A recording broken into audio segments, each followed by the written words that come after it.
Summer, ಏನು ಧ್ಯಾನ ಮಾಡ್ತಿದ್ಯಾ? ಏನಿಲ್ಲ ಬಸ್ಸು, ಮಗುಗೆ ಹುಷಾರಿರಲಿಲ್ಲ.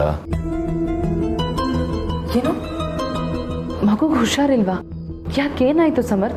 ಡಾಕ್ಟರ್ ಹತ್ರ ಹೋಗಿದ್ರಾ? ಇರು, ನಾನು ಅಮ್ಮಂಗೆ ಈಗಲೇ ಕಾಲ್ ಮಾಡ್ತೀನಿ. ನೋಡು, ಈ ವಿಷಯ ಕೇಳಿ ನೀನೆಷ್ಟು ಗಾಬರಿ ಆಗಿದೆಯಾ? ನಿಮ್ಮ ತಾತಂಗೂ ಸಂಜಿಂಗೂ ವಿಷಯ ಹೇಳಿದ್ರೆ ನೀನೆಷ್ಟು ಗಾಬರಿ ಆಗ್ಬೇಡ. ಅದಕ್ಕೆ ಅವ್ರಿಗೆ ಈ ವಿಷಯನ ಹೇಳಕ್ಕೆ ಹೋಗಿಲ್ಲ. ಆದರೆ ಮಗುಗೆ ಏನಾಯ್ತು ಸಮರ್? ನಾನು ಅಮ್ಮನ ಹತ್ರ ಮಾತಾಡ್ಲಾ? ಬೇಡ ಬಸ್ಸು, ಈಗ ಪರವಾಗಿಲ್ಲ. ಮಗು ಸ್ವಲ್ಪ ಹುಷಾರಾಗೇ ಇದೆ.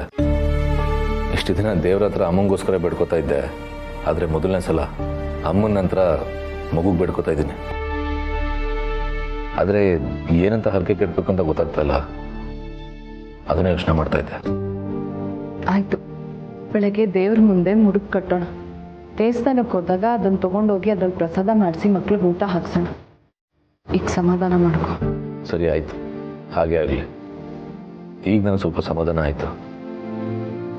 ಆ ಮಗುಗೋಸ್ಕರ ಅಮ್ಮಂಗೋಸ್ಕರ ನಾನೇನು ಬೇಕಾದರೂ ಮಾಡ್ತೇನೆ. ಆ ಮಗು ಅಂದರೆ ಮನೆಯವರೆಲ್ರಿಗೂ ಜೀವಕ್ಕೆ ಜೀವ ಆಗಿದೆ.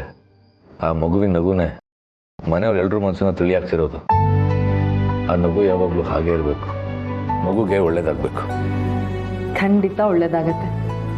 ಅಮ್ಮ ಮಾಡಿರೋ ತ್ಯಾಗಕ್ಕೆ ಪ್ರತೀಕನೇ ಆ ಮಗು. ಯಾವ ತಾಯಿ ತಾನೇ ಹೆತ್ತು ಮಗುನ ಇನ್ನೊಬ್ರಿಗೆ ಸಂಪೂರ್ಣವಾಗಿ ಬಿಟ್ಕೊಡ್ತಾಳೆ ಹೇಳು? ಅಂಥದ್ರಲ್ಲಿ ಅಮ್ಮ ಪೂರ್ಣಿಗೋಸ್ಕರ ಆ ಮಗುನ ಬಿಟ್ಕೊಟ್ಟಿದ್ದಾರೆ.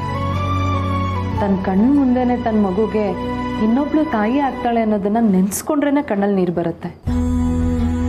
ಏನೇ ಅಂದ್ರೂ ಹೆತ್ಕರಳಲ್ವ ಸಮರ್, ಸಂಕಟ ಅನ್ನೋದಿದ್ದೇ ಇರುತ್ತೆ. ಅಂಥದ್ರಲ್ಲಿ ಈ ಎಲ್ಲ ನೋವನ್ನು ಸಹಿಸ್ಕೊಂಡು ಇನ್ನೊಬ್ರು ಸಂತೋಷಕ್ಕೋಸ್ಕರ ಬದುಕ್ತಿದಾರಲ್ಲ ಅಮ್ಮ, ನಿಜವಾಗ್ಲೂ ಅವ್ರ ಬಗ್ಗೆ ಹೆಮ್ಮೆ ಆಗತ್ತೆ ಸಮರ್. ಅಮ್ಮನ ತ್ಯಾಗಕ್ಕೆ ಬೆಲೆ ಸಿಗಬೇಕು. ನಿಜ ಬಾಸು, ಅಮ್ಮಂಗೆ ಸರಿಸಾಟಿ ಯಾರೂ ಇಲ್ಲ. ನಾವೆಲ್ಲರೂ ಅಮ್ಮನ ಚೆನ್ನಾಗಿ ನೋಡ್ಕೋಬೇಕು. ಅಮ್ಮ ನಗ್ನಾಗ್ತಾ ಇದ್ರೆ ನಾವೆಲ್ಲರೂ ಸಂತೋಷವಾಗಿರೋಕ್ಕೆ ಸಾಧ್ಯ. ಅಮ್ಮ ಮಗು ಆರೋಗ್ಯವಾಗಿರಬೇಕು. ಸಮರ್, ಅಮ್ಮ ಸಾವನ್ನೇ ಗೆದ್ದು ಬಂದವರು. ಅಮ್ಮಂಗಾಗ್ಲಿ ಮಗುಗಾಗ್ಲಿ ಏನೂ ಆಗಲ್ಲ. ನೀನೀಗ ನೆಮ್ಮದಿಯಾಗಿ ಮಲ್ಕೊ. ಬೆಳಗ್ಗೆ ಎದ್ದು ದೇವ್ರ ಹತ್ರ ಹರಕೆ ಕಟ್ಕೊಳ್ಳೋಣ, ಸರಿನಾ?